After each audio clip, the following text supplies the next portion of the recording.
Well, I'm recording these words on Holy Thursday, so we come to the beginning of the Triduum, the most sacred time of year for Christians.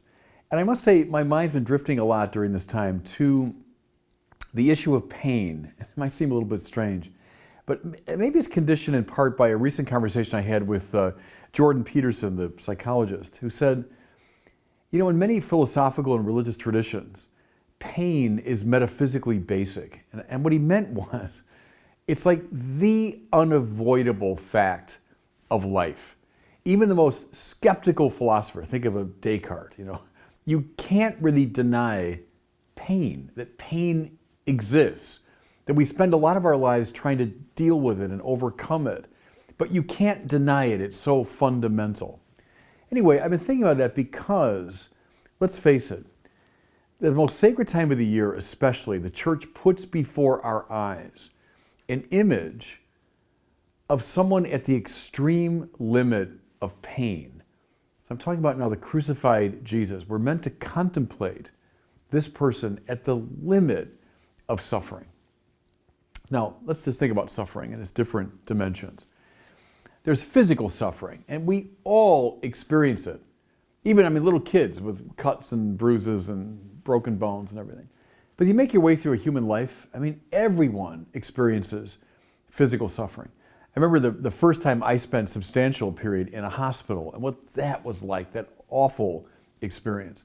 Anyone that's been through surgery, anyone that's listening to me right now that's in chronic pain, and there are a lot of people that just, their bodies are always in sort of constant rebellion against them. Physical suffering just accompanies us throughout life. But that's only one dimension of it, isn't it? In many ways, more acute and more difficult and dangerous is psychological suffering. And again, it begins with little kids. From the beginning of life, we experience, rejection and isolation, humiliation. Even think of a little person who, I have still have vivid memories of being lost as a kid. Probably just for a few moments, but it feels like an eternity when you're a child and where are my parents?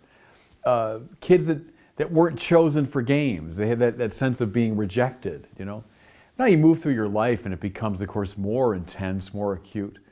I think for me, the greatest psychological suffering I've been through is loneliness. Those times in my life when I've started in a new city or a new school, maybe most powerfully when I went to Paris for my doctoral studies and here I was in a new language, new city, didn't know anybody.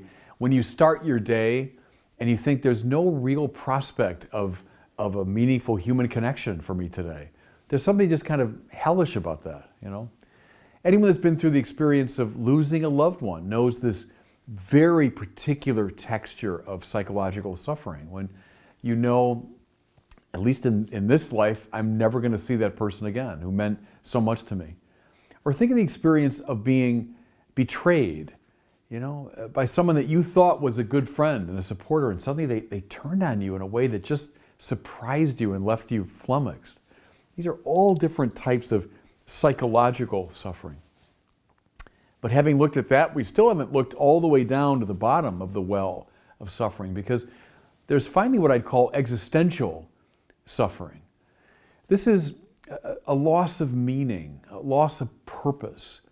So some people, they might be physically fine, it might even be psychologically balanced, but they're experiencing this loss of meaning, a sense of a wider purpose. Think here of Jean-Paul Sartre and the founder of existentialism. La vie est absurde, life is absurd. That's someone that's experiencing existential suffering and anxiety. Or Friedrich Nietzsche, whom I often quote, his God is dead. Again, I agree there with Jordan Peterson. That's not an exultant cry. That's a kind of despairing cry. God is dead. There's no transcendent referent to my life, no ultimate meaning.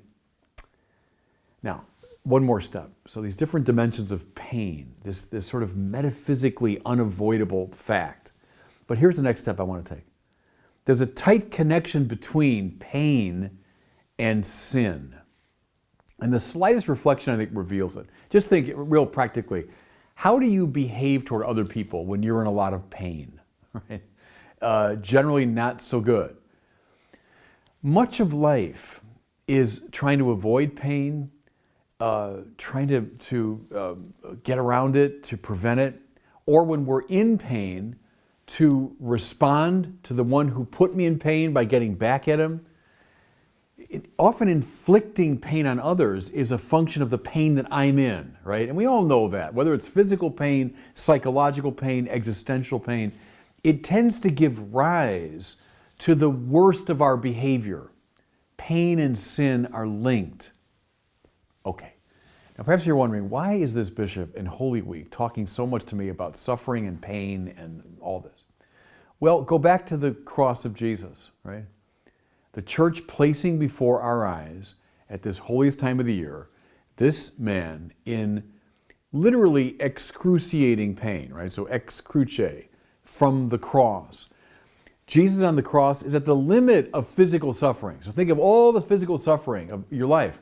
Well, here's someone who is pinned to this instrument of torture that is slowly asphyxiating him and exsanguinating him while he's in excruciating, torturous pain, covered in cuts and bruises, lacerations. I mean, the limit of physical suffering is there.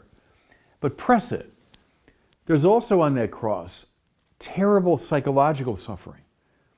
Jesus, who is betrayed by his friends, abandoned by his friends, denied by St. Peter, the chief of his apostles, who's being spat upon by passersby, being mocked and humiliated. The leaders of his society, both religious and political, humiliating him publicly.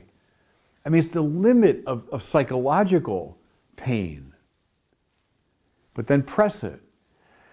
That utterly mysterious cry of Jesus on the cross, right? God, my God, why have you abandoned me? Say what you want about that. And it's been examined from 100 different angles. But something like existential pain is being manifested there. Some sense of a loss of connection to God.